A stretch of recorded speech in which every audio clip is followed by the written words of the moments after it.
行くぞ。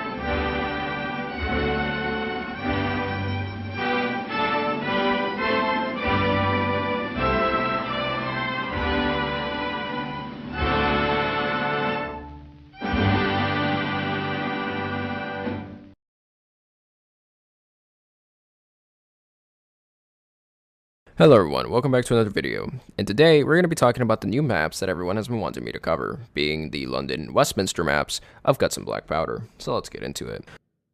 The past is gone. Let it die. For the first map, we have it taking place in the London Borough, which is in, well, London. We spawn in the upper balconies of the St. Paul's Cathedral overlooking the city. The text appears, "The city is doomed, you must escape." When overlooking the city, we can see that many bridges and connections directly to London have long been destroyed, with our exit now being to attempt to go to Westminster and find the King's Horse Guards. Making our way through the rooftop of St. Paul's Cathedral, we see that it's burning and in a collapsing state. Once we go through the rest of St. Paul's Cathedral, we fight off a horde of undead zombie soldiers that seem to have resided in St. Paul's Cathedral. We actually get outside and we're able to find an abandoned makeshift hospital that the soldiers were using during their occupation and defense of the St. Paul's Cathedral. Going a bit beyond that and out into the street, find out that we're in one of the many defensive perimeters set by the military to contain the horde. However, we now wish to enter the Ludgate block on our way to go to Westminster. The task to open it is pretty simple. We just have to move the bodies blocking the door.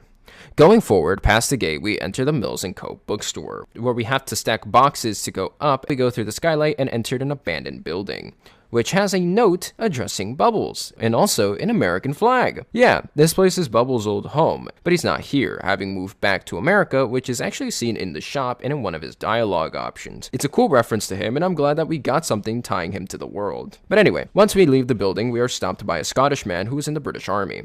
He tells us that there are some riflemen up ahead, firing on anyone who goes forward, likely firing on any deserters from the previous defensive blocks that we have gone through. He goes out calling out to Jimmy, who notably has already been long dead. He runs up in an attempt to try and get Jimmy, but is shot as he attempts to get there. We are tasked to get to the steeple, with the riflemen admittedly being pretty difficult to dodge if you're out in the open. And in some footage I got, you can actually see some of the guys I was with getting eliminated because of them. Once you're closer to the steeple where they are, you're tasked with moving the wagon nearby to provide cover, and have to lock the gates to the steeple and alert a horde. This will have them overrun, and you can hear them struggle with it, with them eventually passing on, as no more shots ring afterwards.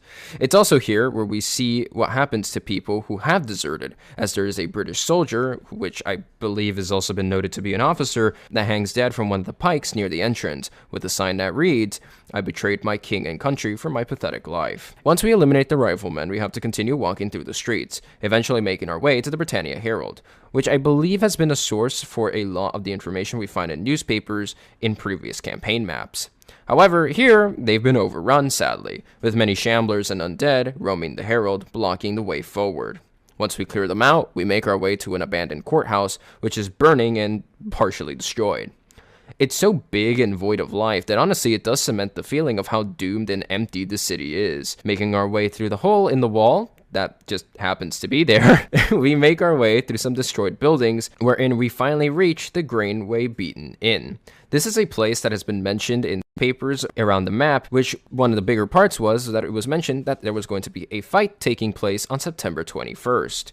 Sadly, there is no fight, but there is an undead wrestler, still waiting for an opponent that will never show up. Through another hole in the wall, we make it into a toy shop, wherein we must find a key in all the cabinets to progress. Once we find it, we open the gate and progress to the sewers and onto the vat house. Outside, we see dead soldiers who are references to Guts and Blackpowder YouTubers, and a board reading "Plunderers to be shot." Inside, a lone engineer explains his unit was ordered by the king to burn the city to stop the infection, but the noise drew a horde, wiping them out. He begs us to save what what's left of Westminster, and tasks us with destroying the vats and, in essence, burning the city down, finishing what his unit had started. We destroy the vats, flooding the building, with the liquid bursting through the doors, washing us away as the screen fades to black. Once that happens, we unlock the next segment of the campaign, being Westminster.